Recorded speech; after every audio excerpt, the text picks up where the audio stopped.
নমস্কার বন্ধুরা, আমি প্রিয়াঙ্কা চলে আসলাম আরও একটি নতুন ব্লগের সাথে। আর কেমন আছো তোমরা সকলে? আশা রাখি যে যেখান থেকে ব্লগটি দেখছো তোমরা সকলে খুব ভালো আছো, আর আমিও ভালো আছি। আর ঘড়ি কাটায় এখন সময় প্রায় 6:20।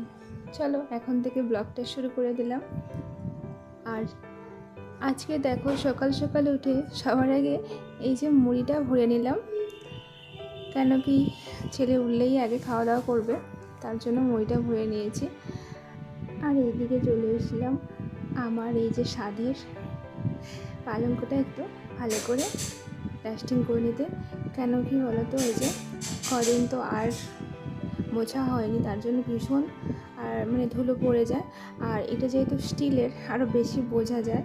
এখানে আমার ছেলে খেলাধুলো করে, এই বিছানার মধ্যে তাকে যত বারণ করি না কেন, এখানেই ওর নাচানাচি খেলাধুলো এসব করবে। তো যাই হোক, হাতের ছাপটাপগুলো স্টিলের মধ্যে উপরে পড়ে থাকে, তো ওইগুলো ভালো করে ঘষে ঘষে মুছিয়ে নেওয়ার চেষ্টা করি। প্রত্যেক দিন হয়তো করতে পারি না, তবে 1-2 দিন ছাড়া এইটা ভালো করে আমি এরকম মুছে রাখি। চলো তারপরে বিছানাটা ঠিক করে নিচ্ছি, মোছা হয়ে গেছে। আর এদিকে বিছানাটাও ঠিক করে নিচ্ছি।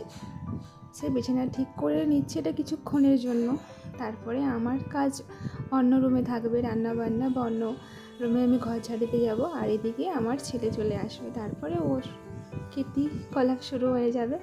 যাই হোক, একটু ঝাড় দেবো ঘরটা, তার আগে ড্রেসিং টেবিলটা এখান থেকেই সকালটা শুরু হয়, তাই এটা আমি ভালো করে প্রত্যেকটা দিন মুছে রাখি।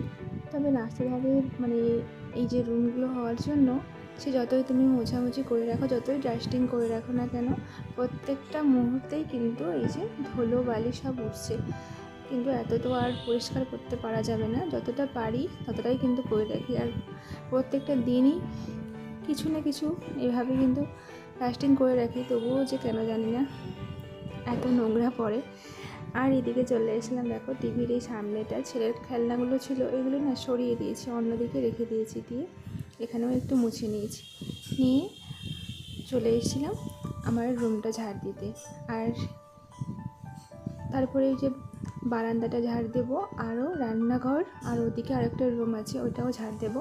তো প্রতিটা রুম দেখাতে পারবো না, কেন কি অনেকটা বড় ব্লগ হয়ে যায়। তবুও তোমাদের চেষ্টা করি যতটা পারি আমার কাজগুলো দেখানো। এগুলো তো সকালের কাজ, তো সকালে একটু বেশি কাজ থাকে, সব মেয়েদেরই কিন্তু এরকমই কাজ থাকে। চলো ঘরটা ঝাড় দিয়ে, পুরো রুমটা কিন্তু আমার ঝাড় দেওয়া হয়ে গেছে। আর এদিকে চলে এসেছিলাম, ওই যে কালকে গিয়েছিলাম ননদের বাড়ি, তো আমার শাড়ি, ছেলের জামা, আমার দাদা ভাইয়ের জামা, তো ওইগুলো ছিল। তো দাদা ভাইয়ের জামাটা ও ধুয়ে নিয়েছে কালকে, তার জন্য ওইটা ভেজা আছে। আর আমারগুলো বেশি সেরকম কিছু তো নোংরা হয়নি, একটু ওই কালকের হাওয়াতে দিয়ে রেখেছিলাম। আর আগে ধোয়া ছিল, ওই একবার করেছি। আর প্রত্যেকটা বার না এই শাড়িগুলো ধুতে গেলে ভীষণ কিন্তু শাড়িটা গ্লেজটাই নষ্ট হয়ে যায়। আমি বেশি ধুই না, বেশি নোংরা হলে তখনই ধুই, না হলে 1-2 বার ইউজ করলে বেশি ধুই না। আর এদিকে চলে এসেছিলাম, এই যে আমি এই গাছগুলো নিয়ে এসেছি, তোমাদেরকে হয়তো শেয়ার করেছি এর আগে। তো যাই হোক, এইগুলো সুন্দর করে সাজিয়ে নিচ্ছি। আর এগুলো কিন্তু আমার খুব ভালো লাগে, যে মানি প্ল্যান্টগুলো খুব সুন্দর লাগে। আর ওদিকে চলে এসেছিলাম ছেলে আর আমি খাওয়া দাওয়া করতে, মুড়ি নিয়ে নিয়েছি। আর ওর পিসিমণি বাড়ি থেকে মিষ্টি দিয়েছিল, তো ওইগুলোই ছিল। ভাবলাম চলো দুজনেই মা ছেলে মুড়ি আর মিষ্টি এগুলো খেয়ে নিই। চলো খেয়ে দিয়ে আবার তোমাদের সামনে আসছি।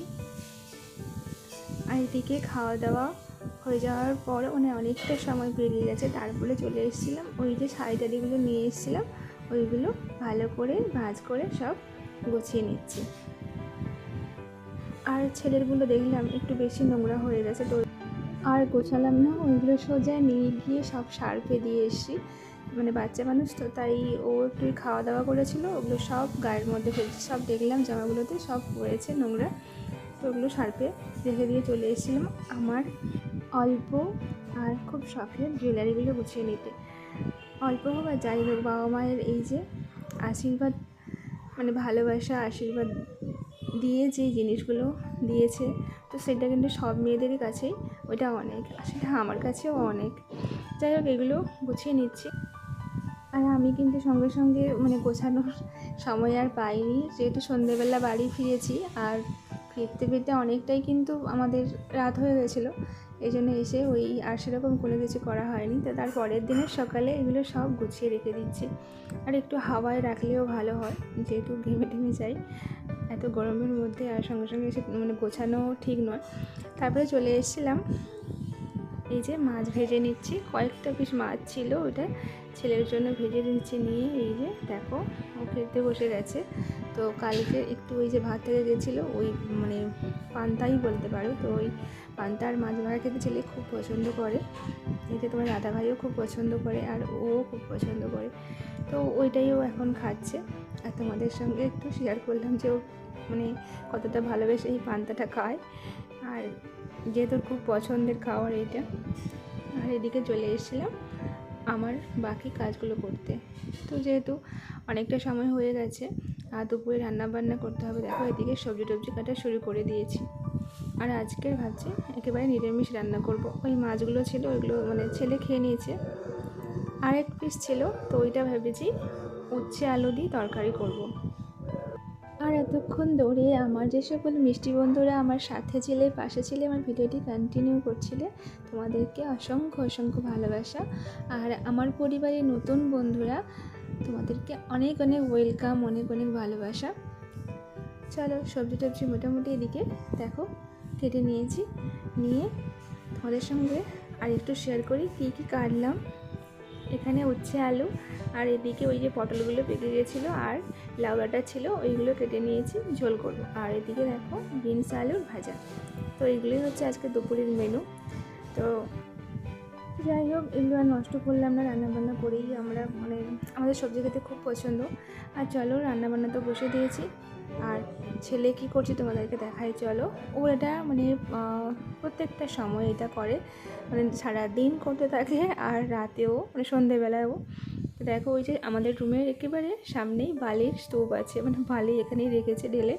তো ওখান থেকেই ও স্কেল দিয়ে বালিগুলো তুলছে, হাত পাচ্ছে না তাই স্কেল দিয়ে নিয়ে নিচ্ছে, নিয়ে প্রদীপে করে নিয়ে এই ঘরের মধ্যে সবও মানে সব কৌটোতে খেলনাতে করে ভরে রাখে, আর পুরো বারান্দাটা পুরো বালিতে ছিটিয়ে ছড়িয়ে রাখে। যাই হোক, সেইগুলো আমাকে তো পরিষ্কার করতে হয়। তো এটা তোমাদের সঙ্গে শেয়ার করলাম যে ওর কী কাজ ওখানে। তো আমি ক্যামেরা করছিলাম, ক্যামেরাটা অন করতেই কিন্তু বুঝতে পেরে গেছে যে মা এসে, এই জন্য তো হেসে দিয়েছে। যাই হোক চলো, এদিকে চলে এসেছিলাম রান্নাবান্না করতে। ওদিকে জিনিসটা মানে ভাজা বসিয়ে দিয়ে গেছিলাম, ওটা ভাজা হয়ে গেছে। আর জানো তো সকাল থেকেই মানে মেঘলা মেঘলা হয়েছিল, আর এখন কারেন্ট চলে গেছে, আর এই যে বৃষ্টিও চলে এসছে হঠাৎ, ভীষণ বৃষ্টি হচ্ছে। তো রোদ্দুর ছিল আর এদিকে মেঘলা মেঘলা হয়েছিল, ভাবছিলাম হয়তো বৃষ্টি হবে না। আর এতটাই মানে গরম, এতটাই গরম তোমাদেরকে বলবো, মানে ভীষণ গরম লাগছিলো। রান্নাবান্না করলে তো আরও ভীষণ গরম লাগে, অসহ্য গরম। তাই হোক বৃষ্টিটা হয়ে বেশ স্বস্তি লাগছে, মানে এত সুন্দর বৃষ্টি পড়ছে না, দেখেও মানে মন ভরে যায়। এদিকে রান্নাবান্না হয়ে গেছে, স্নান টান করে, মানে বৃষ্টি পড়ছিলো ওই জন্য কারেন্ট নেই, আর কোনো কিছু শেয়ার করিনি। তো রান্নাবান্না হয়ে যেতে স্নান টান করা হয়ে গেছে, আর সোজা এদিকে চলে এসেছিলাম দেখো এই যে পুজো করতে, মানে দুপুরবেলা একটু ঠাকুরের পায়ে ফুল নিবেদন করব মা ছেলে। আর ওই যে আমগুলো দিয়েছিল আমার মানে ননদ, তো ওখান থেকে একটা আম একটু কেটে নিয়েছি, নিয়ে ঠাকুরকে একটু নিবেদন করে দিলাম।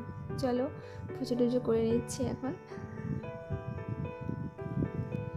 ওই কয়েকটা ফুল পাই আমাদের মানে রুমের সামনে মালিকদের বাগানে, তো ওখান থেকে জাস্ট অনেক ফুল পড়ে থাকে। এবার আমি একটু কম করে তুলে নিয়ে আসি, বেশি মানে তুলি না, আমারও ভালো লাগে না বেশি ফুল তুলতে। এদিকে চলে এসলাম খাওয়া দাওয়া করে দুপুরে থালা বাসন ধুয়ে নিতে।